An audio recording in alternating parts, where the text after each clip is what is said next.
지혜를 찾은 사람, 행복하여라 슬기를 얻은 사람. 지혜의 소득은 은보다 낫고 그 소출은 순금보다 낫다. 지혜는 산호보다 값진 것, 내 모든 귀중품도 그것에 비길 수 없다. 지혜의 오른손에는 장수가, 그 왼손에는 부와 영광이 들려있다. 지혜의 길은 감미로운 길이고 그 모든 앞길에는 평화가 깃들어 있다. 지혜는 붙잡는 이에게 생명의 나무, 그것을 붙드는 이들은 행복하다. 성부와 성자와 성령의 이름으로 예, 반갑습니다. 저는 오늘 처음 뵙는 분도 계실 거고요. 전에 25년 전부터 저를 아는 분들도 계실 거고, 그래서 신희주 루도비코 신부라고 합니다. 제가 성서 백주간 지도 신부를 한 지가 이제 좀 7년이 넘는데 아직까지 저는 베일에 쌓인 인물이거든요. 제 전임자가 워낙 유명하셔서 그래서 저도 거기에 기생해서 그분을 내세우면서 지내고 있습니다. 제 전임자가 최승정 신부라고 해서 유명하셔서 그러는데 근데 이렇게 제 정체성을 알고 있는 분이 또 불러주셔서 같이 대립식이 말씀 안에서 사는 것에 대해서 같이 좀 묵상을 하고자 합니다. 여기 계신 분들 중에 한번 이렇게 여쭤볼까요? 여기 계신 분들 중에 성서 백주간 하신 분들 한번 손도 보실까요? 예, 요즘 분 계시고 어제 대부분 했었죠. 대부분은. 그다음에 가톨릭 성서 하시는 분들 한번 손도 보실까요? 예, 한 분 계시고 여기 또 뭐 있나요? 여정 하시는 분들 한번 손도 보실까요? 여정 한 분 계시고요. 네, 감사합니다. 레이조 하시는 분들 한번 손도 볼까요? 예, 감사합니다. 레이조. 성체 조배회 하시는 분들 한번 손도 볼까요? 예, 감사합니다. 또 신심단체가 뭐가 있을까요? 네? 성서 모짜리 아직 살아있나요? 제가 여기 처음 도입한 거 아니에요? 네, 성서 모짜리 하시는 분들 한번 손도 보실까요? 예, 또 한 분 계시고. 예, 좋습니다. 왜 제가 이걸 여쭙냐면 사실 우리 교회 안에는 다양한 신심이 있습니다. 아까 제가 이제 강론 때는 그 두 가지 계명 중에 이제 내 이웃을 내 몸과 같이 사랑하라는 이 부분에 대해서 얘기했잖아요. 그죠? 근데 이제 내가 하느님을 믿지 않아도 내가 서로 무신론자라고 해도 사실 나는 이웃 사람들에게 나이 살 수 있어요. 사실 봉사활동 굉장히 열심히 하시는 분들 중에는 뭐 나의 만족을 위해서 나를 이렇게 좀 더 성장시키기 위해서 뭐 이런 명분으로 봉사활동을 열심히 하시는 분도 계시단 말이에요. 인품적으로 보면은 사실 이제 저야 신부라는 이 마스크를 쓰고 있어서 다들 이렇게 저를 괜찮은 사람 알고 있겠지만 저를 좀 더 잘 아는 사람들은 제가 얼마나 성격이 거지 같은지를 아는 분들도 많단 말이에요. 근데 그런 분들하고 저 같은 사람을 비교해 봤을 때 무신론자들 가운데서도 아주 인품이 훌륭하신 분들도 있으세요. 그죠? 아니 그게 뭐가 문제가 되겠습니까? 인정해야지. 그런 분들하고 우리의 신앙인들은 그러나 차이점이 있습니다. 우리가 이런 이웃 사랑하는 이유가 하나님을 사랑하기 때문이잖아요. 그죠? 우리가 하나님을 사랑하고 싶어서 사랑해야 되니까 그리고 사랑하기 때문에 우리는 이제 이웃을 사랑하는 겁니다. 그죠? 자, 근데 하나님을 사랑하는 법을 배우고 하나님의 사랑을 느끼고 나도 하나님께 대한 사랑을 표현하기 위한 그 방법을 이제 우리 교회 안에서는 이제 신심행위라고 부릅니다. 근데 다행스럽게 우리 교회 안에는 아주 다양한 신심 행위들이 있어요. 이게 보면은 나도 모르는 사이에 거기 많이 가담해서 활동들 하고 계시는 거예요. 그래서 저는 제가 성서 100주간 뭐 지도시 뭐라 하지만 무조건 성서 100주간만 해야 된다 생각하지 않아요. 사람은 다 다양합니다. 근데 다양한 가운데 나한테 맞는 그 신심행위가 뭘까? 그거를 내가 잘 찾아내는 것도 나를 알아가는 과정이라고 보면 돼요. 더더구나 우리 교회는 보시면은 오랫동안 우리 신자들이 성서를 멀리했어요. 멀리할 수밖에 없었어요. 왜 그랬을까요? 혹시 아십니까? 성서가 우리 모국어로 이렇게 각 나라에서, 한국만이 아니에요. 다른 나라도 마찬가지예요. 우리 모국어로 이렇게 읽을 수 있는, 들을 수 있는 그때가 언제냐? 세계 제2차 바티칸 공의회가 끝나고 나서 거기가 결의된 거예요. 그래서 예전에는 성경만이 아니에요. 미사도 다 라틴어로 했어요. 그래가지고 어릴 때 이렇게 보면은 연세 많은 신부님들, 저 옛날 목사 쓸 때도 이렇게 보면은 어릴 때 여전히 라틴어로 하는 걸 좋아하시는 신부님들이 계셨어요. 그래가지고 옆에서 다들 꿀 먹은 듯이 멍 때리고 있을 때 어린 목사의 그 과제 중에 하나가 뭔지 아세요? 신자들 대표해서 답을 드리는 거. 이게 글쎄요, 이게 저는 아주 너무, 우리는 그런 면에서 봤을 때 굉장히 은총의 시기를 살고 있는 거예요. 그러나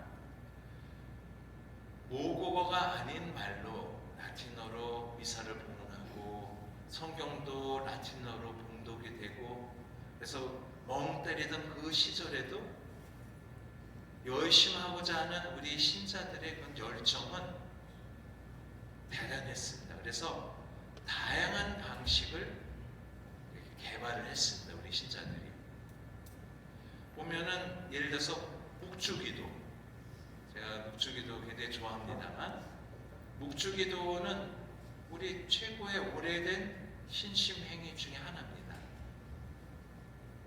혹시 여기서 묵주기도 나는 일평생 한 번도 바친 적이 없다 하는 분 계세요? 없죠? 우리 카톨릭 신자는 아마 없을 거예요. 그만큼 묵주기도는 사랑을 많이 받는 신심행위이고, 그냥 같은 걸 반복하기 때문에 이게 뭐 좋은 기도인가? 가끔 이렇게 회의를 가지신 분들도 계시던데 아닙니다. 훌륭한 신심행위고 기도라고 보시면 됩니다. 묵주기도를 옛날에는 미사 때 많이들 바쳤어요. 왜 그런 줄 아세요? 무슨 말 하는지 못 알아듣잖아요. 더구나 옛날에는 신부님들이요, 지금은 이제 새로 지어진 성당에서는 제대가 신자들 함에서 나와 있잖아요. 그죠? 오래된 성당들, 예를 들어 명동 성당이나 가보시면은 제대가 벽에 붙어 있죠. 벽에 붙어 있는 이유는 왜냐? 이렇게 벽에다 대고 신부님들이 미사를 했기 때문이에요. 그래서 신부님이 그 시대에 저 같은 사람이 유리했는데, 그냥 얼굴 안 보여도 되니까. 그래서 뭐냐면 미사를 이렇게 하고 계속 이렇게 하다가 미사 중에 딱 2번 얼굴을 보여줬어요. 언제일까요? 강론할 때. 그 다음에 또 언제일까요? 성체 공부할 때, 영성체 할 때. 딱 2번만 얼굴을 보여준 거예요. 그 나머지는 계속 벽적을 하면서 이렇게 있었던 거예요. 그러니까 얼굴 볼 일도 없어. 뒤통수 뭐 하는지 알게 뭐야, 신자들이. 신자들은 뭐 알아듣지도 못하고 하니까, 그래, 이 시간을 우리가 유익하게 보내려면 어떻게 될까? 묵주기도나 바치자. 그래가지고 묵주기도를 옛날에는 굉장히 많이 바쳤습니다. 또 글을 라틴어로 이렇게 알아듣지 못하니까, 그래서 성체 주배, 성체와 관련된 예수 성심 신심이라는 이게 왜 매달 첫째 주 목요일 저녁에 보통 보면 첫례라고 해가지고 성시간을 많이 가지시잖아요, 그죠? 이런 성체 아니면 성심, 예수님의 성심과 관련된 이런 신심들도 발전하게 된 게 못 알아들으니까, 그죠? 근데 우리 마음을 표현하고 싶잖아요. 예수님의 마음을 닮고 싶잖아요, 그죠? 그래서 이런 신심들이 발전했다, 이게 보시면 되어 있어요. 그래서 요즘 우리가 성경을 볼 수 있다고 해가지고 그런 신심들이 그 가치가 없어진 건 아닙니다. 여전히 막강해요. 저 어릴 때 보면 할머니들이 또 바치던 그 신심 행위가 있었어요. 그래가지고 이게 습관처럼 이렇게 돼가지고 옛날에 할머니들이 이렇게 보시면은 좀 놀라시잖아요. 그러면 뭐라 하는 줄 아세요? 어머 하면서 뭐라 했어요? 예수 마리아 요셉. 이거 많이 하셨어요, 옛날 신자분들은. 예. 형제님들은 잘 안 하셨던 것 같아요. 할아버지들이 그렇게 하시면 제가 못 들은 것 같은데 할머니들은 그걸 많이 하셨어요. 어떤 분들은 묵주 기도도 나름 또 외워야 되는 게 많잖아요. 사도신경도 외워야 되고 주님의 기도도 외워야 되고 성모성도 외워야 되고 이것도 좀 힘드신 분들이 계셨던 거예요. 그래서 어떻게 하셨냐? 묵주화를 돌리면서 예수 마리아 요셉, 예수 마리아 요셉, 예수 마리아 요셉 하신 거예요. 이거 하느님이 보시기에 이런 기도는 어땠을까요? 좋았겠지. 그렇지 않을까요? 그러니까 우리 인간들이 다른 사람들에 대해서 평가를 하는 거지 하느님은 그 사람들의 마음을 보시잖아요. 그렇죠? 그래서 어떤 형태의 신심 행위를 하든 큰 문제가 되지 않는다. 중요한 건 우리 마음이다. 왜냐? 우리가 몸담고 있는 이 세계는 굉장히 강력해요. 더구나 이 대한민국은 진짜 강력합니다. 뭐 하룻밤 사이에 쿠데타도 일어났다가 그 막아놨다가 탄핵한다고 했다가 안 된다고 했다가 지금 난리치고 있잖아요, 그죠? 이렇게 다이나믹하고 또 돈 버는데 우리나라가 뭐 선진국이라고 하지만 평균 일하는 시간, 노동 시간이 OECD 중에서는 우리가 탑 중에 하나예요. 네. 그러니까 다들 바빠요. 우리 학생들 보세요.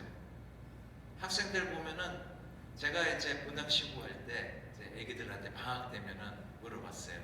야, 방학 됐는데 이제 너희 뭐 하냐? 애들이 조용한 표정으로 학원 다녀요. 그래? 그리고 애기들한테 야, 학원 한두 개 하는 거겠지 뭐 학원 몇 개 하냐? 그랬더니 제일 많이 하는 애는 7개도 하고 그러더라고요. 애가 나보다도 더 바빠. 다이나믹합니다. 그죠? 우리는 어릴 때부터 5, 6살짜리 꼬마애부터 시작해서 제가 지금 이문동 성당이라는 데서 이제 손인신부로 지내고 있는데요. 거기에 이제 유치원이 있어요. 유치원 애들이 유치원이 끝나잖아요. 한 2시 반, 3시간 이제 끝나면 노란 차들이 쫙쫙쫙 옵니다. 와가지고 뭘까요? 그 차들이 태권도, 피아노, 뭐 미술학원, 웅변학원 뭐 해가지고 쫙쫙쫙 와가지고 애기들 쫙 누구야? 그래서 착착착 태워가지고 쫙 갑니다. 이야, 내가 이거 보면서 우리 꼬마 애기들 너무 바쁘네 스케줄이. 왜 현실이지 않습니까? 그렇죠?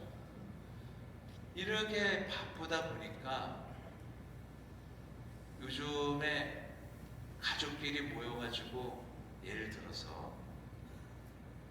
뭐 저녁 기도는 고사하고 같은 시간에 같이 저녁 식사를 하는 게 일주일에 몇 번입니까?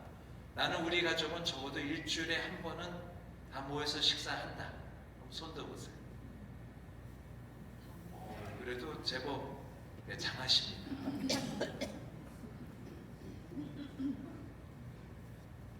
이럴 정도 식사도 같이 못하니 맨날 보면은 시부님들이 같이 가족끼리 기도하셔야 됩니다. 이런 얘기 하는데 이게 되겠어요? 안 되겠어요? 안 되잖아요. 다들 너무 바빠요. 이렇게 바쁜 와중에 우리가 할 수 있는 신심행위를 찾아서 의식을 갖고서 하는 게 굉장히 중요하겠다 라는 말씀드립니다. 왜냐? 우리는 관심을 기울이는 만큼 그걸 사랑하는 법이에요. 그렇지 않습니까?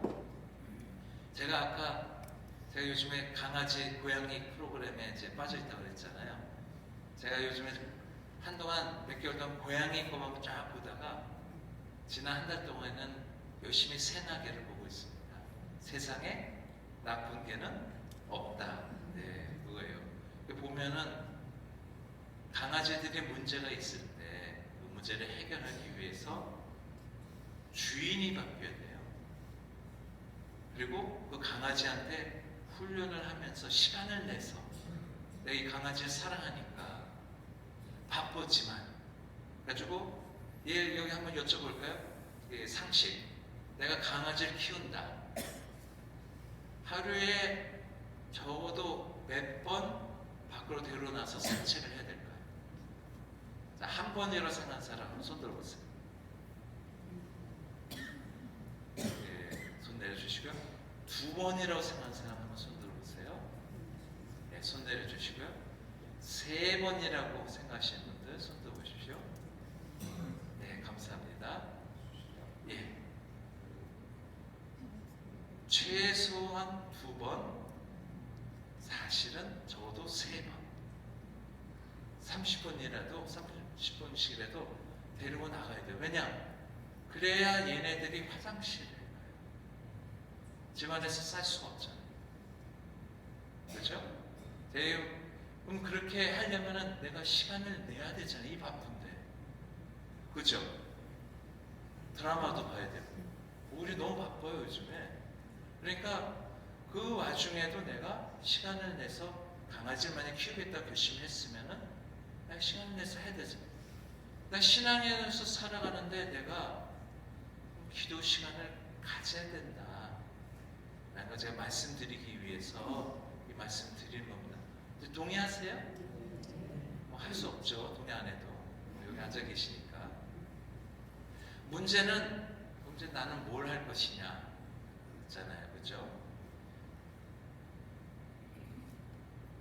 우리가 70년대 이후로 오늘 사는 우리에게 있어서 가장 큰 문충 중에 하나가 뭐냐면은 바로 하나님의 말씀이라고 불리는 이 성경 말씀이 우리나라 말로 번역이 됐다는 거예요.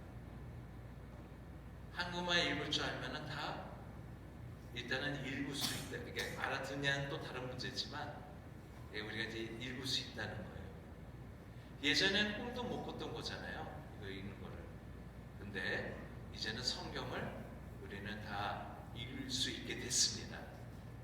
자, 근데 성경을 그래서 이제 우리나라 사람들 워낙 공부를 좋아하잖아요. 다른 나라 사람들은 성경을 읽는다고 그러는데 우리나라 사람은 굳이 성경을 공부한다고 얘기해요. 그죠? 모든 성서 프로그램 아까 성서 관련된 신심이 뭐가 있어요? 모짜리, 가톨릭 성서, 청년 성서, 그다음에 그 여정, 백주간 다 공부라고 해요. 신기하죠? 근데 여기서 성경을 공부해야 된다고 얘기하다 보니까 우리에게 어떤 강박관념이 생기고 성경 읽는 것이 어렵다라고 자꾸 생각이 드는 게 만드는 부분이 공부예요. 자, 우리가 그래서 생각을 바꿔야 되는 게 보통 우리가 공부한다 하면은 뭐를 쌓는 걸 얘기합니까?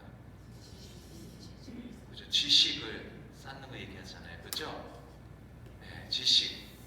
그놈의 지식.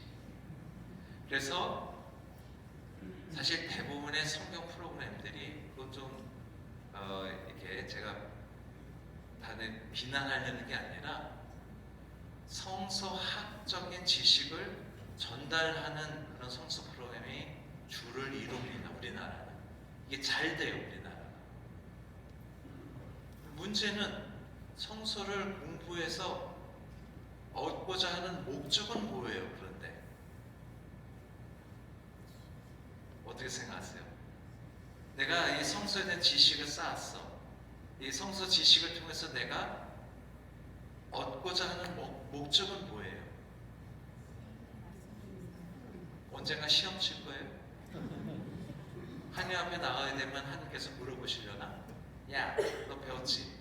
너 이 성서에 대한 지식으로 너 저기 모세오경에 있는 4가지의 원천 한번 얘기해봐. 이런 거 물어보실까요? 어떻게 생각하세요? 근데 우리는 마치 그럴 것처럼 공부를 한단 말이에요. 성서에 대해서. 그러다 보니까 제가 이제 성서 모짜리 신부를, 모짜리 강사를 제가 10몇 년을 했어요. 하면서 제가 회의가 드는 게 뭐냐면 그 강의를 들으신 분들이 그것도 나름 3년을 해요. 이게 1, 2, 3, 4, 5권에 입문까지 해가지고 6권이니까 그래서 이제 3년이 걸린단 말이에요. 그래서 마지막 5권을 다 끝마치시면서 자, 5권이 끝났으면 이제 성경에 대해서 잘 아시죠? 하고 제가 딱 물으면 뭐라 답해요? 다 잊어버렸죠. 이게 너무 당연하죠. 그러니까 나하고 그다지 그렇게 큰 상관이 없거든요. 여기 계시는 루카 신부님이나 저는 신부니까 그 학적인 것도 배워야 되지만 공부해야 되지만 대부분 우리들에게 있어서 성서를 공부하는, 성서를 읽고 성서 갖고 기도하는 목적은 뭘까를 한번 생각해 봐야 돼요. 다른 신심하고 똑같은 거예요. 예수님을 조금 더 알아가고 그리고 나를 알아가기 위해서 하는 거예요. 그죠?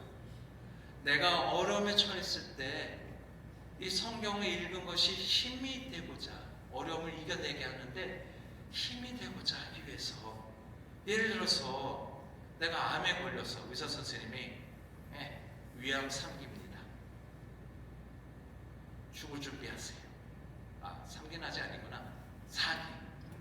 말기라고 해보세요. 말기입니다, 신부님. 이제 가실 준비 하셔야죠.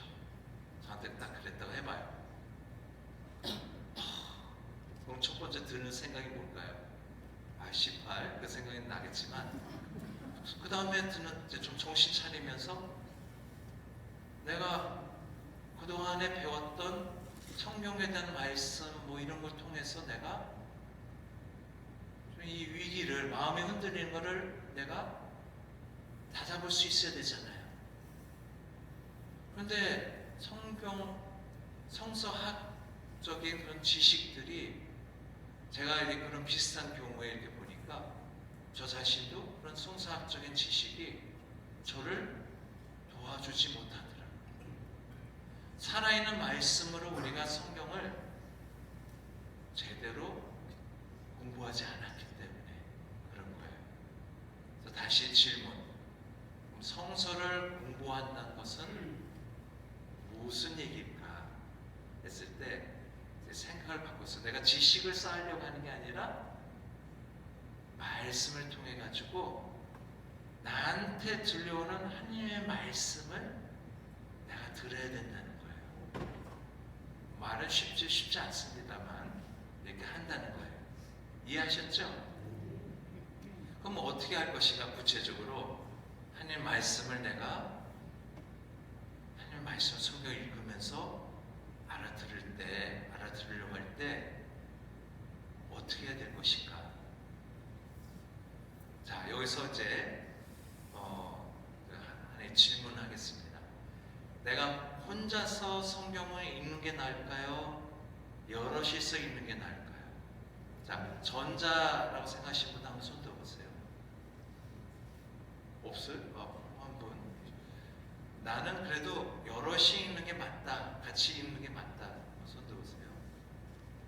예, 감사합니다. 나머지는 뭐예요 도대체? 난 모르겠다. 예, 정답은 없습니다. 예, 없습니다만 뭐 사람의 성격에 따라 다르겠죠. 그래서 혼자 필사하시거나 뭐 이렇게 공부 이렇게 혼자 읽으시면서 기도하시는 분도 얼마든지 계실 수 있습니다. 그분들은 정말 대단한 분들이라고 생각합니다. 저도 혼자 읽었으니까 저도 대단한 사람이에요. 그래서 대단하다는 거는 머리가 단단하다는 얘기잖아요. 그죠? 네. 고집도 센 사람들입니다. 이런 사람들이 보통. 근데 보통 평범한 우리들이 문제가 뭐예요? 읽다 보면 한 3일 읽었어. 시간 내서 억지로. 읽다 보면 어떻게 돼요? 세상에 즐거움이 너무 많아. 열혈 사제도 봐야 되고 뭐 그다음에 집에 뭐 옆에 또 친구들이 또 꼬시고 와서 막걸리 한잔 해 뭐 이러고 그렇잖아요. 자, 이런 문제들이 생긴다더라 이거예요. 그래서 우리는 공동체로 어떤 성서 프로그램이든지 이렇게 가입을 하셔서 이렇게 같이 여러 사람이, 왜냐면 이게 약속이니까 다음 주까지는 이것까지 읽겠다, 읽고 공부하고 이렇게 기도하고 오겠다, 약속이잖아요. 그죠? 이런 약속이 있을 때 그나마 우리가 이제 억지로 하게 되잖아요. 근데 아까 이제 강아지 얘기로 돌아가서 산만한 강아지가 있다고 보세요. 얘가 산만해. 그래서 이제 얘를 이제 훈련을 시켜야 돼요. 자, 제가 이 강아지한테, 얘가 천재견이 아닌 이상, 자, 강아지한테 처음으로 이제 다가가가지고 앉아, 기다려 하면 얘가 할까요, 안 할까요? 왜? 나 천재인데? 상하고 옛날 모르잖아요. 안 해요 당연히. 그러면 얘가 이게 좀 가만히 이렇게 앉아가지고 기다려, 앉아, 기다려를 완벽하게 시키려면은 개마다 좀 다르겠지만 어때요? 몇 주, 어떤 때는 몇 달에 반복된 훈련이 필요할 거예요. 그렇지 않겠어요?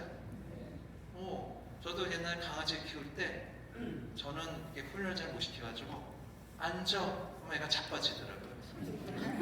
그런가 보다. 네, 그랬었죠. 저도 훌륭하게 잘 훈련을 못 시켜가지고 그랬는데, 그러니까 사실은 강아지 한 마리를 훈련시키는데도 이런 많은 반복된 훈련이 필요하듯이 우리도 성경 말씀을 맞들이는 데는 좀 시간이 필요합니다. 그래서 여러 시간을 내서 저희가 시간을 투자해야 돼요. 안심은. 근데 억지로 내가 시간을 투자하게 만들기 위해서 전제해야 되는 부분들이 있습니다. 이제 몇 가지가 있는데, 첫째는 성경 말씀이 지금 현재 나한테 내려오는 그 자체로 모두가 하나님의 말씀이다라고 믿는 거예요. 어디 하나님의 말씀을 다 믿으세요? 나에게 하나님의 말씀이다 온전히. 물론 성서에 대해서 자꾸 공부하다 보면은 뭐 예를 들어서 예수님의 말씀에 대해서도 나중에 뭐 공동체, 예수 믿는 공동체에서 누가 그 예수의 말씀에다가 또 추가로 묵상한 내용을 또 추가로 넣었다, 뭐 이렇게 주장하는 학자들이 있어요. 그죠? 그래가지고 학자들 간에는 예를 들어서 복음서 말씀 가운데 어느 말씀이 정말로 찐 예수님의 말씀이고 어느 말씀이 찐이 아닌 살짝 오른팔이 한 얘기, 그 오른팔에 한 얘기는 이거를 따지는 것들이 학자들이 하고 있어요. 그죠? 우리는 그거 신경 안 쓴다 이거예요. 성령의 영감을 받아서 쓰여진 이 성경 말씀은 어쨌거나 그 역사가 어떻든 간에 다 하나님의 말씀이다, 경전이다, 이거를 믿는다 라는 이제 전제를 합니다. 첫째 전제가. 그런데 둘째, 성경이라는 게 어떤 하느님께서 설마 그러지 않았을 거 아니에요. 예를 들어서 모세 오경을 쓰실 때 하느님께서 그러는 거예요. 야, 가브리엘 노트북 켜봐. 한 처음에 괜찮지 시작? 한 처음에 야, 뭐라고 쓸까? 빛이 생겼다. 어때? 괜찮지? 이러셨을까요? 아니란 말이에요. 그죠? 성경은 성령의 영감을 받은 우리와 똑같은 그 신앙인들이 영감을 받은 자신들의 신앙, 체험, 단상, 경험들을 적어놓은 게 바로 이 성경입니다. 그런데 그렇다면 여기서 질문. 이 성경을 쓰는데 관여한 수많은 사람들 있잖아요. 거기 수많은 사람들이 껴있을 거란 말이에요. 이 수많은 사람들은 여기는 우리보다 인간적으로, 신앙적으로 우리보다 더 나은 사람들일까요? 아니면 우리와 똑같은 사람들일까요? 자, 우리보다 나은 사람이라고 생각하시는 분 한번 손 들어보세요. 예, 감사합니다. 손 올리신 분들은 아주 솔직한 분들이세요. 나머지 위선자들. 자, 그럼 나머지 분들은 우리와 똑같은 사람들일 거라고 생각하는 거예요? 근데 이게 경전이라고요? 맞습니다. 아마도 잘 모르지만 우리와 똑같은 평범한 사람들이었을 거라고 저는 개인적으로 생각합니다. 그런데 영감을 받은 거예요. 중요한 거는 이게 하나님의 말씀일 수 있는 거는 이 사람들이 영감을 받아서 적었다는 거예요. 그러다 보니까 다양한 상황에서 전쟁 중에도, 자, 만약에 우리가 지금 임진왜란이야, 병자호란이야, 그래가지고 지금 전쟁 중이에요. 저 일본 애들하고 중국 애들하고 청나라 애들하고 전쟁 중이에요. 그러면은 내가 기도하는데 어머, 저기 일본 장수들이 목숨을 잘 보존하게 해주시고요, 우리 군사들 박살내게 도와주시고, 이렇게 기도할까요? 어떻게 기도하실 것 같아요? 이놈의 새끼들을 그냥 다 싹 쓸어버리게 해주세요. 그러지 않겠어요? 그렇죠? 성경을 보시면은 예언서라든가 보면은 거기 당시에 유다 민족 주변에 있었던 다른 민족들이 나오는데, 많이 나오는데, 이들에 대해서 좋게 얘기합니까? 나쁘게 얘기합니까? 대체로 나빠요. 왜? 서로 경쟁하는 관계요. 우리 요즘에 젊은 분들이 일본을 이렇게 좋아하시더라고요. 그래서 일본으로 많이 갔어요. 놀러 갔어요. 근데 결정적으로 애들이 독도 내놔 했을 때 그렇게 일본 좋아하던 사람들이 어머, 일본 너무 아름다워, 독도 가죠, 이래요? 어때요? 열받아 하잖아요. 이놈의 새끼들이 말이야, 이러잖아요. 그죠? 유대인들도 똑같다 이거예요. 그러면 일본 사람들이나 청나라 애들 입장에서 우리나라 애들이 어머, 조선 애들은 너무 아름다워 라고 얘기합니까? 안 합니까? 서로 간에 욕했겠죠? 그래서 성경에 보시면은 에돔 너희 저주받아라, 모압 저주받아라, 바빌론 이놈의 개새끼들아 하고 저주를 하는 거예요. 관계가 안 좋았어요. 자, 그럼 이거를 말 그대로 이렇게 우리가 깊이 묵상할 필요가 있을까 없을까? 뭐 일본을 묵상하면은 좀 하게 되겠, 요즘에 좀 하게 되겠지만, 그렇지 않은 경우에는 딱히 넘어가도 되지 않아요? 이해는 가잖아요. 얼마나 서로 이렇게. 근데 에돔이나 모압 애들 입장에서는 그 당시에 유다인 애들이 좋아 보였겠어요? 안 좋아 보였겠어요? 서로 욕하면서 그랬어요. 걔네들 유대인들, 그러니까 여기서 보면은 예를 들어서 다윗이 바바바바 전쟁해가지고 요즘에 이제 또 전쟁 벌이고 있습니다. 팔레스타인 애들하고 팔레스타인 애들 무찔러요. 아주 와 유대인 입장에서는 다윗 왕이시오 한번 칼을 휘두르니 1000명이 날아가고 이러잖아요. 노래 중에. 팔레스타인 입장에서는 어때요? 다윗 하면 이놈의 익스새끼 그렇지 않아?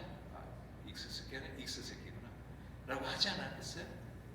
그죠? 다만 내가 어느 쪽에 있느냐에 따라서 평가는 달라질 수 있습니다. 근데 이렇게 전쟁을 마구 벌이는 게 좋은 일이에요? 나쁜 일이에요? 성경에 이렇게 보면은 우리와 똑같은 평범한 사람들이 썼다고 그랬어요. 제가 이유가 있어요. 이렇게 말씀드린 이유가. 그럼 이들이 여기서 표명한 하나님에 대한 체험을 얘기하기도 하지만 이들이 여기 표명한 이런 세계관이라든가 과학 기술관이라든가 이런 게 다 완성되고 성숙한 비전들입니까? 아닙니까?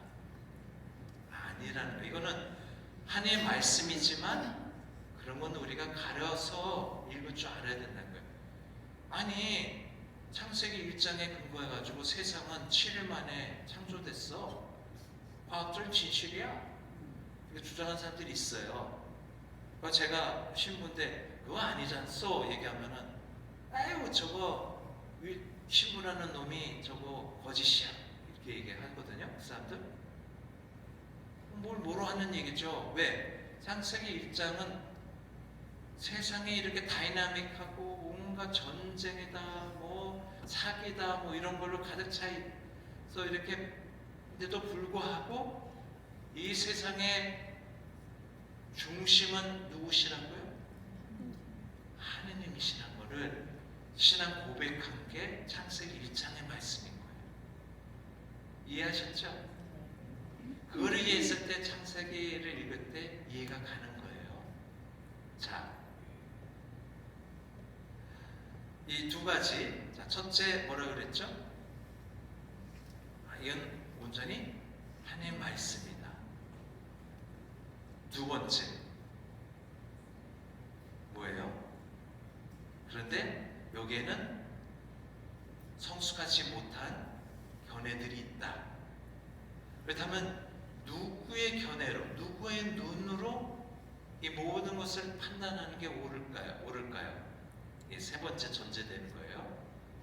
누구의 눈으로 우리는 이 모든 성경에 나오는 말씀을 우리가 알아듣고 또 세상에 지금 돌아가는 이치에 대해서도 누구의 눈으로 우리가 바라볼 수 있어야 될까요? 힌트 바로 제 뒤에 계세요. 그분 누구예요? 사람의 몸을 띠신 분 누구세요? 네, 예수님. 예수님의 눈으로 그러니까 이 세상에 완전한 사람은 아무도 없다. 우리 너무 잘생기셨지만 우리 주임 신부님 그래도 한손 쉬네. 네. 그렇지만 우린 다 알아요. 우리 김신님도 완전한 사람은 아니에요. 미안하지만. 교황님은 완전한 사람일까? 어떻게 생각하세요? 공경하오 우리 프란치스코 교황님. 언젠가 돌아가시면 아마 성인품에 오르실 거예요. 그건 확실해요. 그럼에도 불구하고 사람이잖아요. 모든 면에서 더 완전하신 분은 이 세상에 아무도 없어요. 예수님도 보셨어요. 하늘에 계신 아버지 하나님 외에는 아무도 완전하지 않다. 나보고 왜 완전하다고 얘기하느냐, 이게 완전 스승이라고 얘기하느냐 그러셨잖아요. 자, 근데 우리는 다 그렇게 믿고 있어요. 예수님이 바로 하느님이시라고. 그렇다면 예수님의 눈으로 우리가 이렇게 바라볼 수 있어야 된다는 거예요. 예수의 눈으로 바라봤을 때 구약에 나오는 수많은 전쟁이 나오는데 요즘에도 여전히 하나님의 이름으로 전쟁을 벌여요. 저기 팔레스티나 보세요.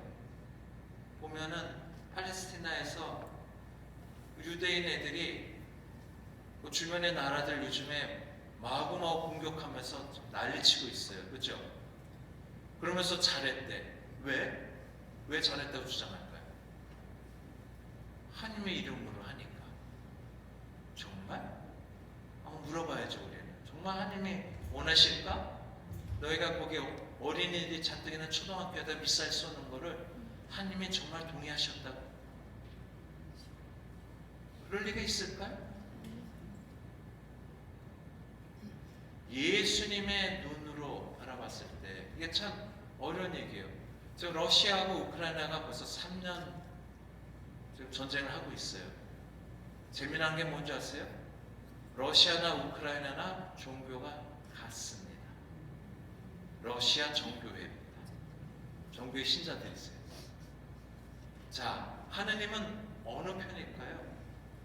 우리 만약 도박 사이트라고 했다면 도박 사이트에서 하느님이 어느 쪽 한 편에다가 걸어야 돼. 하느님, 예수님은 어느 쪽에다 걸으실 것 같아요? 양쪽 다 하느님. 푸틴도 그 거지 같은 인간이 주일에 성당을 나가요. 예. 모스크바에 있는 성당에. 그런 개새끼가 나간단 말이에요. 아, 이거 녹화되고 있지? 편한데. 젤렌스키, 그만은 또라이잖아요. 걔 성당에 나갈까 안 나갈까요? 나가요, 걔도. 근데 우리 다 알잖아요. 두 놈 다 녹화하고 있어가지고 얘기할 수 없죠. 그런 놈들이라는 거 우리 다 알고 있잖아요. 양쪽 다 종교의 이름을 들먹이지만 사실은 하나님과 무관하게 왜 전쟁을 벌였을까요? 양쪽 다 지들 이익 때문에 한 거잖아요. 자기 이익 때문에. 유대인 애들 왜 요즘 전쟁 벌이고 있어요? 설마 하나님 때문에? 아니잖아요. 여기서 우리가 알아야 돼요. 우리는 죄를 지을 때 많은 경우 합리화를 할 때 보면은 예수님 때문에 해요 라고 얘기할 때가 많아요. 가만히 보면은. 근데 정말 그럴까요? 이게 정말로 예수님의 뜻대로 된 것일까? 한번 이렇게 보아야 되는 게 성경을 우리 읽으면서 늘 생각해야 되는 부분이에요. 그래서 이 세 가지 온전히 하나님의 말씀이다. 이 하나님의 말씀을 우리가 해석하는 가운데 그 영광을 받아서 쓰신 사람들은 그 시대의 한계도 있고요. 그 시대는 태양이 지구 주위를 돈다라고 믿었던 사람들이 썼어요. 오늘날 우리는 알고 있어요. 우리가 태양 주변을 돌고 있다는 걸. 그리고 이 우주에는 태양 같은 그런 행성들이 어마어마하게 많다는 거 알고 있잖아요, 지금. 그죠? 지구는 전체 우주에서 보면 어때요? 쬐끔해요. 정말 쬐끔만 합니다. 그런데 놀랍지 않았어요? 이 쬐끔한 이 우주에, 이 드넓은 우주에서 우리가 여기서 이렇게 살고 있다는 게,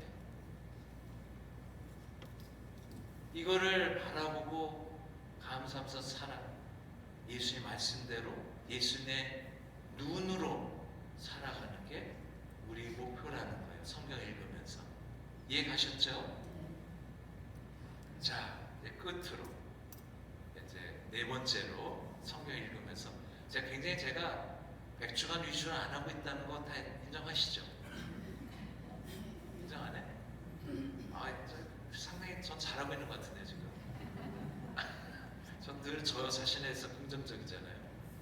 근데 보시면은 네 번째로 제가 이렇게 그럼 구체적으로 성경을 읽으면서 어떻게 할 것인가 라고 했을 때, 예를 들어서 전부 다 같이 해서 통독을 하는 것도 좋습니다만 또 매일매일 미사 때 복음 말씀 있잖아요. 그런 말씀 가운데 매일 담아가지고 기도하는 아주 전통적인 우리 가톨릭 교회에서 내려오는, 그러다가 끊겼던, 왜냐면 라틴어를 모르니까 끊겼던 전통이 있는데, 그 전통이 뭐냐면 소위 렉시오 디비나라는 전통입니다. 이 렉시오 디비나 묵상 방법은 베네디토 성인께서 정리해 놓으셨는데, 사실 베네디토 그 성인이 만들어낸 묵상법은 아닌 것 같아요. 전에부터 계속 내려오던 전통적으로 사막 교부들도 사용했던 방식이에요. 뭐냐? 본문을 읽어요. 본문을 여러 차례 이렇게 성경 말씀을 읽다가 보면은 내 마음을 건드리는, 나한테 살짝 말을 거는 것 같은, 아니면 왠지 그냥 자꾸 눈이 가는, 긍정적으로 눈이 갈 수도 있고 거슬릴 수도 있는 그런 단어나 구절이 이렇게 있을 수 있어요. 그러면 그 구절에 멈춰서서 그거를 뭐 특별히 묵상하라는 거 아니에요. 이 렉시오 디비나에서는 그 소가 혹시 위가 몇 개인지 아세요? 네, 4개라고 말씀하신 분은 곱창이라든가 막창 좋아하시는 분들이잖아요. 예, 소가 위가 4개예요. 그러다 보니까 얘가 어떻게 해요? 그중 하나는 이제 소화하는 데 쓰고 나머지 3개는 뭐에다 쓰는 거예요? 네, 저장을 하죠. 그래서 이제 먹을 때 엄청 이제 먹어놨다가 나중에 이제 좀 시간이 날 때 얘가 그걸 다시 끄집어내서 가지고 되새김을 해요. 그죠? 반복을 합니다. 계속 끊임없이 뭐 껌을 씹는 것도 아닌데 얘가 계속 뭔가 이렇게 씹고 있어요. 이 소들이. 이걸 이제 되새김이라고 하잖아요. 아니면 전문 용어로 반추라고 합니다. 그래서 이 구절이나 아니면 단어를 끊임없이 내가 충분히 내 안에서 해소가 될 때까지 뭐 어떤 생각의 연상이 될 수도 있고요. 기도로도 이어질 수도 있고 아닐 수도 있어요. 상관없습니다. 그냥 그 구절을 끊임없이 내가 이렇게 반복을 하는 거예요. 사실 이 기도 방법이 생소하지 않은 게 우리들이 혹시 반모임을 하신 분들은 구역 반모임 하신 분들은 다 아세요. 보험 나누기 7단계에 나오는 얘기예요. 다만 우리 한국 사람들의 우리는 정확하게 매뉴얼로 돼 있어야지 하는 걸 좋아하는 사람들이에요. 그러다 보니까 거기 보험 나누기 7단계 보시면은 3번 읽으라고. 도대체 누가 만들어냈나 하고 그 만들어내신 그 선배 신님이 얘기 들어보니까 왜 그러셨어? 그랬더니 좋잖아 3번. 네, 그래서 탄생한 거예요. 네. 이유 없습니다. 한 번 읽어도 되고 100번 읽어도 돼요. 괜찮습니다. 다만 워낙 우리는 통일된 걸 좋아하니까 그래서 3번 읽으라고 해서 3번 읽고 그 다음에 한 단어나 아니면 구절을 갖고서는 반복하게 돼 있잖아요. 그죠? 이게 응용된 거예요. 우리가 다 할 수 있도록 나름 잘 만들어 놓으신 거예요. 원래 이 렉시오 TV나 영적인 독서라고 부르기도 하는데 이 영적인 독서는 그런 게 없어요. 그냥 내가 충분히 읽을 만큼 읽다가 어떤 내 마음에 이렇게 드는 그런 구절을 멈춰서서 그 구절을 계속 아니면 단어를 계속 반복하는 거예요.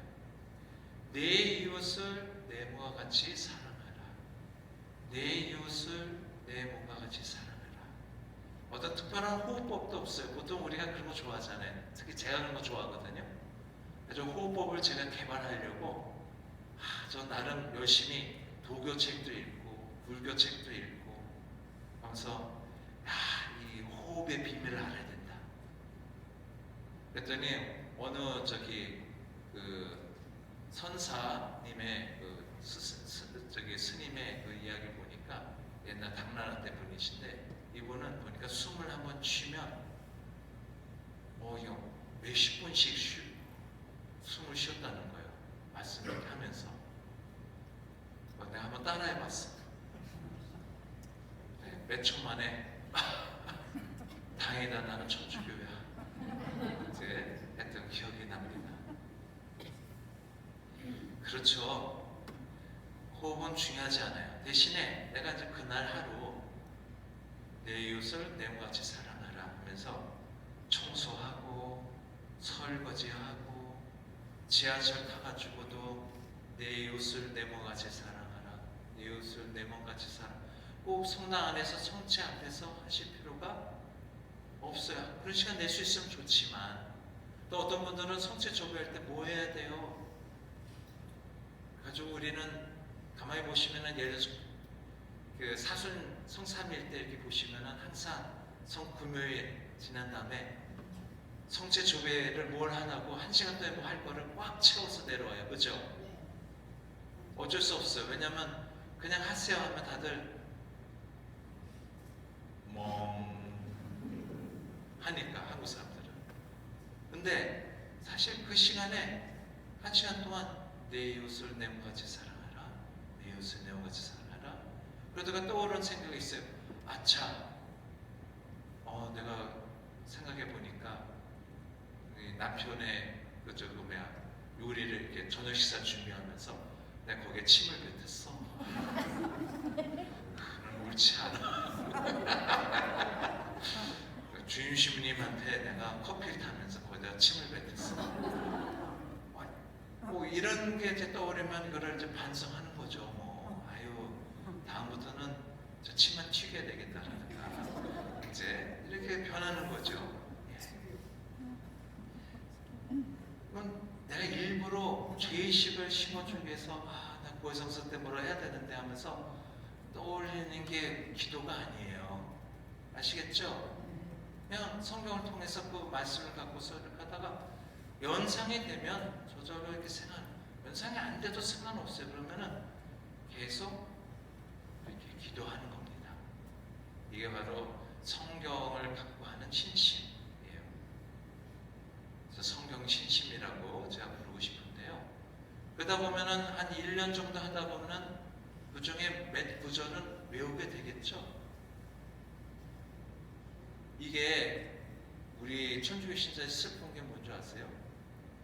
다급하게 되잖아요. 뭔가 예를 들어서 이웃집에 누가 편찮으시게 돼가지고 같이 중환자실에 앞에 도착했어.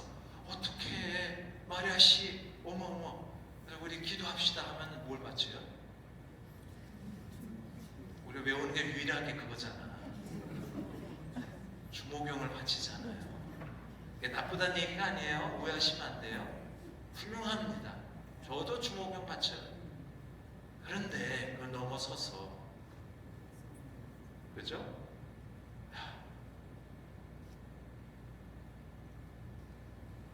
너가 원하는 게 뭐냐? 이틀 전인가 복음 말씀 보면은 제 눈을 낫게 해주십시오. 그러니까 예수님이 뭐라 그랬어요? 내가 믿는 대로 될 것이다. 믿으세요. 우리가 믿는 대로 될 것입니다. 힘을 내십시오. 그럼 조금 더 힘이 되겠죠? 뭔지 아시겠죠? 눈빛으로 여기서 한 단계 조금 더 나가면 다단계로 나갈 수 있거든요. 네. 그래서 우리가 성경을 갖고 하는 기도가 성경을 읽고 하는 게 학문적인 지식을 쌓기 위한 게 아니다. 학문적인 지식을 쌓는 게 나쁘다는 얘기가 아니에요. 네, 굉장히 그렇지만 1차적인 목표는 될 수가 없다. 성경 말씀이 내 생활 안에서 우리가 목표로 하는 건 뭐여야 돼요? 내가 그 성경 말씀으로 매일매일 살아가는 것을 목표로 삼아야 된다.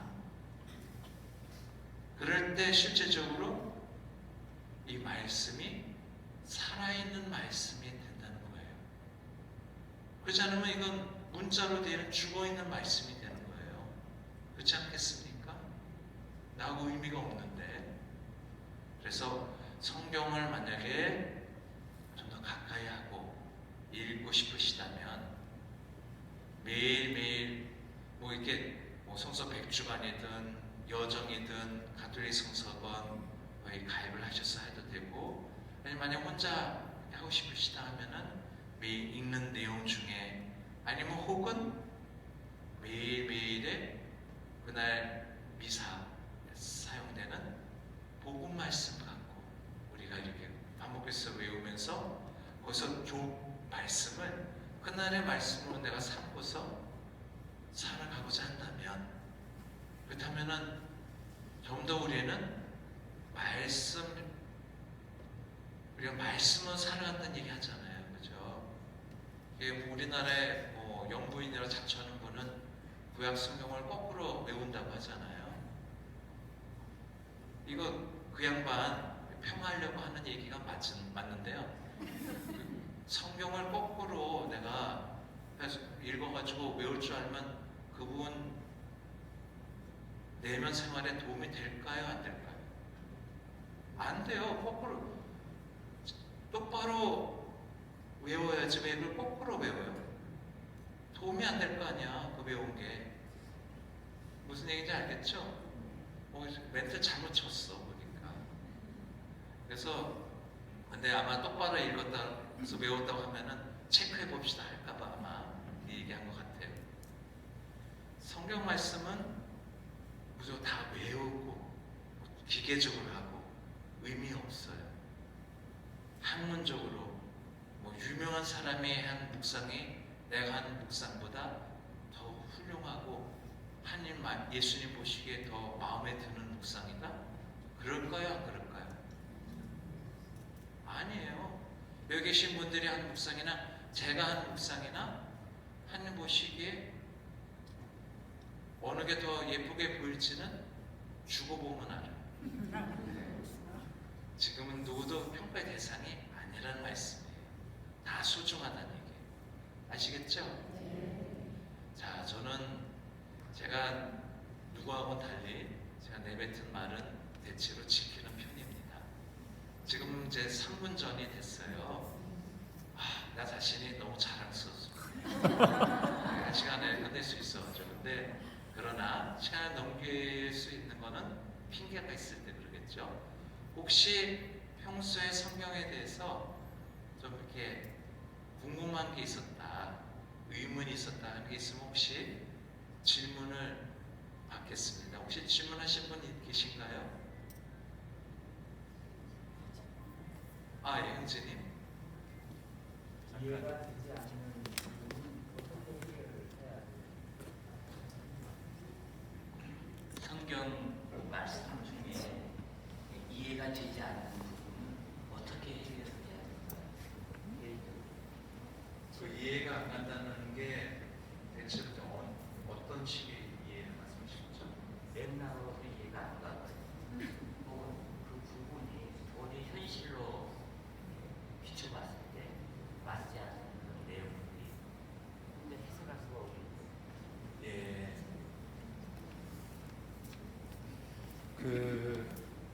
성경 도저히 앞뒤 맥락에서도 그 답이 없어 보인다라고 하셨지만, 제가 감히 말씀드리고 싶은 거는 제가 한 얘기 아니라 일단 이제 또 치사하게 유명한 사람 이름을 끌고 와야 되죠. 그래서 오리게네스라는 교부가 있었어요. 그분이 초세기에는 우리 가톨릭 세계의 슈퍼스타였어요. 근데 이분이 하신 유명한 얘기가 있습니다. 뭐냐면 성경에서 제기된 모든 질문에 대한 답은 성경 안에 있다 입니다. 구체적으로 나중에 혹시 저한테 물어봐 주시면 어떤 부분인지 제가 그러면 이제 찾아드리고요. 웬만하면 앞뒤 문맥이 가까운데 없더라도 좀 더 이렇게 찾아보시면은 웬만하면 그 답은 성경 안에 다 있습니다. 그래서 많은 분들이 뭐 주석서를 찾아본다든가 그러세요. 굳이 그러고 싶으시다면 제가 드리고 싶은 힌트는 네이버 지식인 활용하시면은 거기 열심하신 목사님들이 많습니다. 그래서 그 대체로 거기에 쓰시는 목사님 중에 이게 딱 한번 처음 문장 읽어보면 이게 좀 황당한 분이다, 괜찮은 분이다가 딱 이게 느낌이 와요.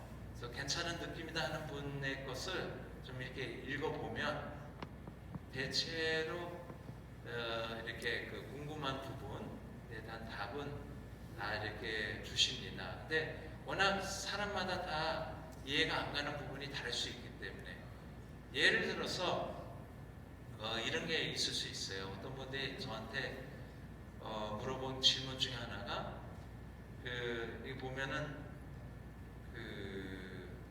그렇죠, 잠언서라든가 이렇게 보면은 구절이 있는데 거기에다가 어떤 구절들은 이렇게 가로로 이렇게 나와 있는 거예요.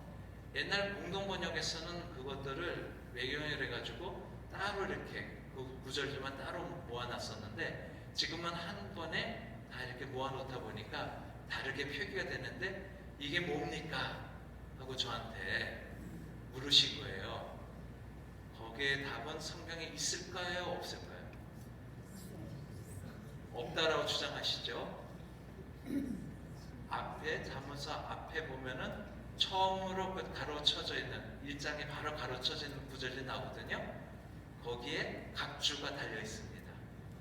이거는 히브리어로 쓰지 않아가지고 유대교에서는 그리고 개신교에서는 경전으로 정경으로 받아들이지 않은 부분인데 우리는 성경 말씀을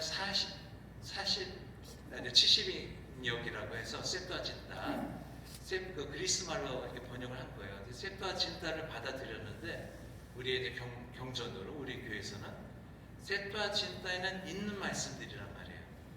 그래서 거기에다가 이렇게 가로를 친 거예요. 물론 바로 앞에 문맥에는 보니까 없더라고요. 저도 그래서 살짝 당황했었어요. 그 질문 받았을 때. 그럴 때 당황 안 한 척 하는 게 얼마나 어려운지 아시죠?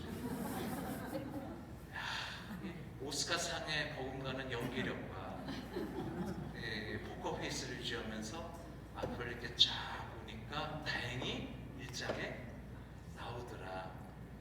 또 많이 제기되는 질문장, 이거는 이제 좀 없습니다만 자세하게 설명 안 돼 있습니다만 시편 같은 거 읽다 보면은 거기에 무슨 알지 못하는 이름들이라든가 이런 게 나와요. 보통 이게 보면 그렇게 중요하지 않습니다. 왜냐면 당시에 모든 게 유대교에서는 모든 직책들이 세습 됐었어요. 뭐냐? 아빠가 성가대 쥐자셔. 그러면 아들이 뭐 한다고요? 성가대 쥐자 하는 거예요. 근데 성가대 쥐자 하다 보니까 얘가 보니까 그냥 쥐만 잘하는 게 아니라 작곡도 하네? 그러면은 작곡할까 안 할까요?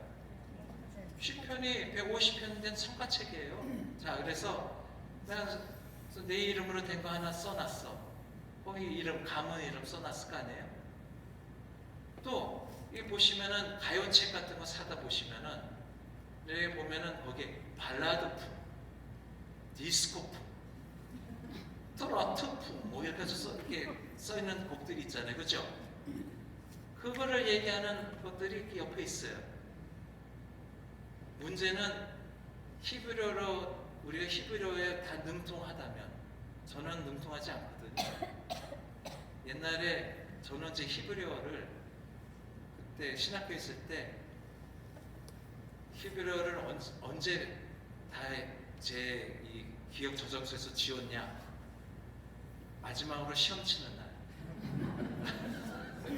신기하더라고요. 시험을 딱 치고 그때 저 만점 했습니다. 그래서 딱 치고 그래 히브리어 정복했어 하고 딱 교실을 나오는 순간에 제가 저장 용량이 크지 않거든요. 그래가지고 바로 이렇게 포맷이 되더라고요. 중요하지 않습니다. 왜냐면 우리나라로 번역이 돼가지고 어차피 음률이든 이런 게 다 달라졌어요. 안타깝지만 히브리어로 이렇게 해야 되다 보니까 어려운 점이 있어요. 또 어려운 점이 가끔 읽다 보면 예를 들어서 좀 더 열심히 하신 분들은 그런 분들도 계시더라고요. 성경을 개신교 성경 중에 이렇게 놓고 우리 공동번역 여기 성경 갖다 놓고서 막 비교하면서 저한테 질문한 게 있었어요. 왜 이렇게 번역이 틀립니까? 와, 예리한데 이거는 여기서 답이 없지, 라고 생각하실 수 있지만 사실은 상식적으로 생각하면 되는 거예요. 옛날 고대어는요, 우리나라도 이렇게 보시면은 예를 들어서 그 훈민정음 최초로 이제 한글로 쓰여진 작품이 그거잖아요. 훈민정음이 아니라 뭐죠? 용비어천가, 용비어천가. 용비어천가 그 원문을 보시면 띄어쓰기가 돼 있을까요, 없을까요? 안 돼 있습니다. 콤마도 점도 없어요. 그러다 보니까 이제 문제점이 생긴 게 뭐냐면 이 성경이요, 히브리어로 돼 있거나 그리스어로 돼 있는 성경 이렇게 보시면 그 옛날에는 그걸 다 붙여 썼어요. 다 붙여 쓰다 보니까 학자에 따라 내 생각엔 여기서 이렇게 잘라서 여기까지가 이 구절인 것 같은데 그다음 여기서부터는 다음 구절이야 하면은 완전히 살짝 다른 뜻이 되기도 합니다. 그럼 학자마다 어떤 기준으로 이거를 다르게 할까요? 어떻게 생각하십니까? 그 학자들의 그 정말 정통한 그 기준은 뭘까요? 혹시 학자 아시는 분들은 이러지 마시고 지 꼴리는 대로 하는 겁니다. 내가 좋아하니까, 내 생각에 이게 좋아. 이유가 있겠습니까? 아까 제가 모세오경이 4개의 원천으로 크게 나눌 수 있다. 그래서 학파라고 부르기도 하고 문파라고 부르기도 하고 그럽니다. 그래가지고 한때 60년대 70년대 때 학자들이요, 열심히 하신 학자들이, 제가 그걸 한번 이제 개인적으로 확인하려고 우리 신학교 도서관에 보면은 당시 이렇게 쓰여졌던 엄청난 학자들이 쓰신 모세오경에 대해서 분석하신 책들이 잔뜩 있습니다. 다행히. 제가 그거 한번 이렇게 딱 하면서 비교해봤어요. 서로 같은 구절 갖고 어떤 사람들은 이게 야훼스트가 썼다 주장하고, 어떤 사람들은 무슨 얘기야, 이거 신명기가 썼지 라고 주장하기도 합니다. 누가 썼는지 알 수 있을까요, 없을까요? 맞습니다. 정답은 알 수 없습니다. 아시겠죠? 그래서 살짝 약간 다르게 번역이 되는 거 큰 문제 되지 않습니다. 전체적으로 보시면은 뜻이 비슷합니다. 그래서 답이 되셨나 모르겠어요. 그래서 어쩔 수 없어요. 그래서 해결이 안 되면 네이버한테 묻거나 아니면 저한테 문자 보내시면 제가 이제 답변을 드리는 걸로 하겠습니다. 그래서 웬만하면 다 해결이 된다. 성경 안에 오레네스 얘기한 것처럼 성경에 대한 모든 답은 성경 안에 있다. 이렇게 보시면 됩니다. 또 질문이 있을까? 너무 훌륭한 질문인 것 같아요. 왜냐하면 상식적이거든요, 굉장히. 그러다 보니까 자꾸 유명한 사람이 어떻게, 제가 이제 계속 질문 받는 것 중에 하나가 뭐냐면, 신부님, 우리나라에서 가장 훌륭한 주석서나 해설서를 저한테 추천해 주세요 하는 분들이 꼭 계세요. 그럼 제가 뭐라고 답할게요? 네이버 지식인.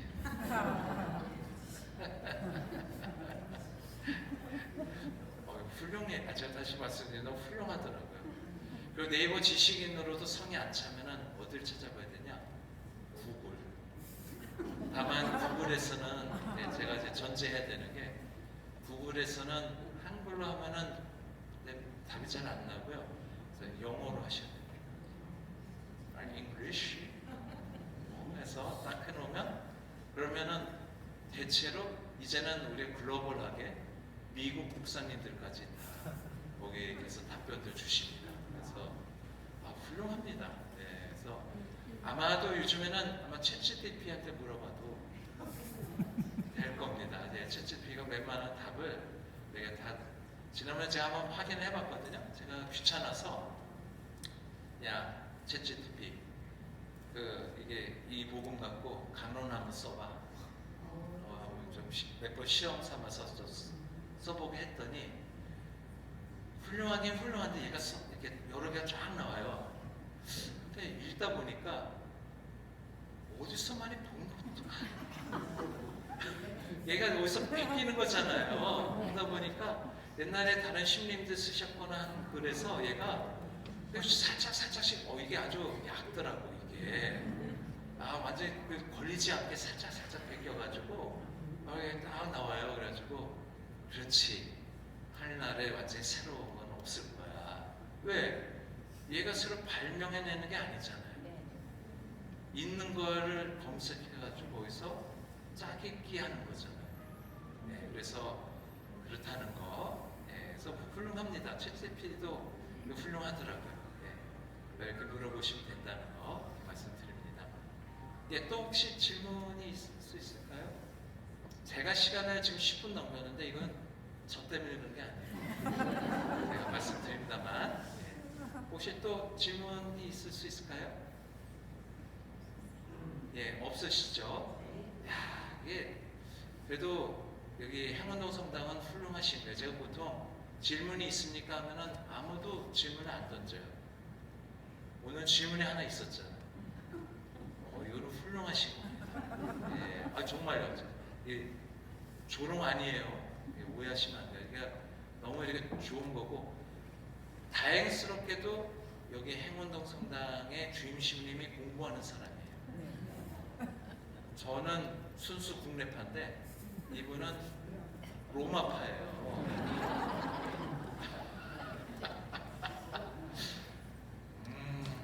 활용하세요. 아시겠죠? 예, 알고. 그래서 구글도 이탈리판 있잖아요.